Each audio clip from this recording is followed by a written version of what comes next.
Permasalahan sport kelinci dan otomatis kami sudah lama sebenarnya berkoordinasi dengan Dinas Perhubungan Provinsi dan juga Ditlantas Polda Jatim. Yaitu tepatnya pada tanggal 9 April kami sudah rapat koordinasi, tapi sampai sekarang yang kami harapkan pada saat rapat koordinasi pada waktu itu ada langkah lanjut, ada tindak lanjut untuk penerapan itu. Akan tetapi sayangnya sampai sekarang tidak ada penindakan sama sekali, dan memang yang terjadi pembiaran. Itu ini mohon izin untuk kami sampaikan sebagai bahan nanti ya minimal dijewer lah dari Ditlantas Polda Jatim dan Dinas Perhubungan. Jadi mohon nanti stigma atau stempel kepada sopir yang kemarin itu istilahnya sopir ini identik dengan ketidaktaatan kepada aturan. Itu salah besar. Kami taat. Kami siap mematuhi semua aturan baik undang-undang ataupun peraturan pemerintah sebagai turunan dari undang-undang tersebut. Akan tetapi mohon juga pemerintah juga mempertimbangkan kondisi keluarga kami di belakang.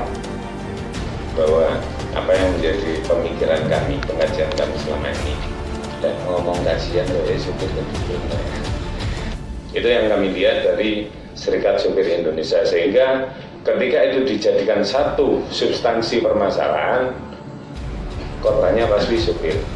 Kenapa? Kita melihat di lapangan bahwa teman-teman aneh ketika ada kendaraan yang kirnya hidup, tapi di jalan masih diukur panjangnya. Emangnya pemilik kendaraan iso kayak buku kir dewe? Emangnya pemilik kendaraan bisa bikin barcode sendiri? Nggak bisa kan? Tapi ketika ngomong terkait dengan kebijakan yang komprehensif, seharusnya ketika 2017 itu sudah ditetapkan, selama 6 tahun ini ada proses sampai zero over dimensi, itu ada sosialisasi. Tidak serta-merta sekarang 2022 kemudian langsung dioperasi habis-habisan. Ketika teman-teman kemarin angkutan barang sampai unjuk rasa kemudian dianggap nggak ada apa-apa. Pertanyaan kami, apakah itu memang dibiarkan? Sehingga ketika terjadi sesuatu dengan adanya unjuk rasa teman-teman, ketika nanti benar-benar terjadi permasalahan di lapangan, sampai ada anarkis, ada dan lain-lain, akan tetap menjadi korban adalah teman-teman supir.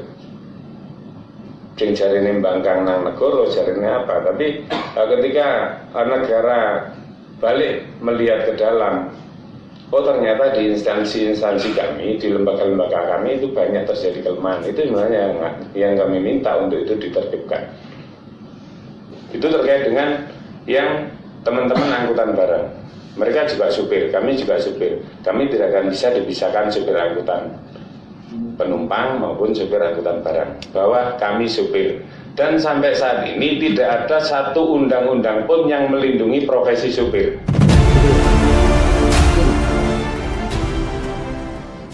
Itu kami harapkan sekali bahwa akan ada undang-undang yang melindungi profesi supir.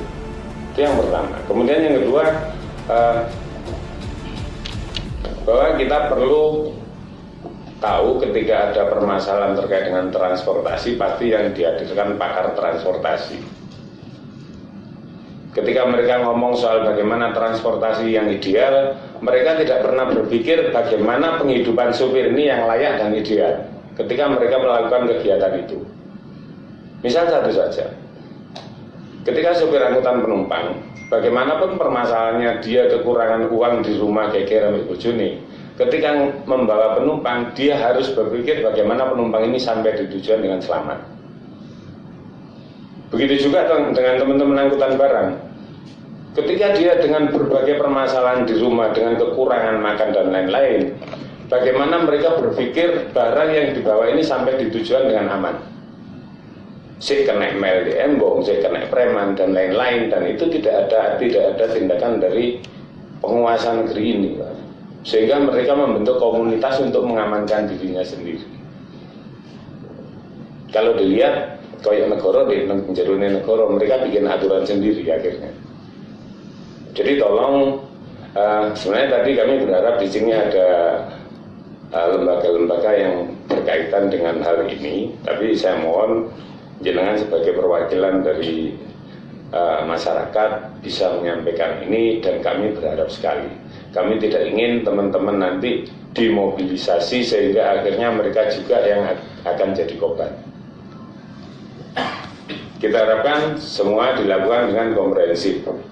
Itu terkait dengan Sepur Kelinci tadi, ketika kita ngomong 277, Sepur Kelinci jelas mereka nggak punya surat beroperasi di jalan raya, dan ketika terjadi kecelakaan tidak bisa di-cover dengan Undang-Undang Jasa Raja, Undang-Undang 33 dan 34. Itu tidak bisa di-cover. Ketika satu Sepur Kelinci itu terjadi kecelakaan meninggal, tidak akan ada jasa raja. Nah, kenapa itu dibiarkan?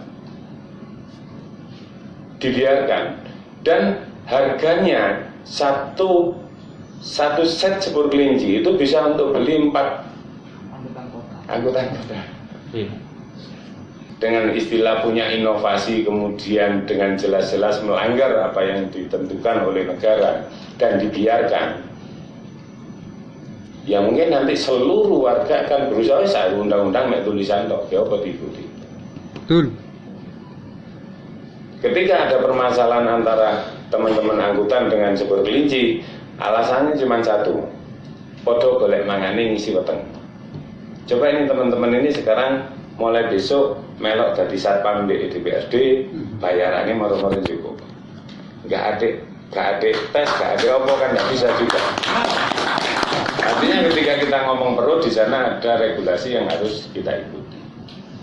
Jadi itu sementara terkait dengan pasal 277. Jadi kami mohon ini benar-benar diperhatikan.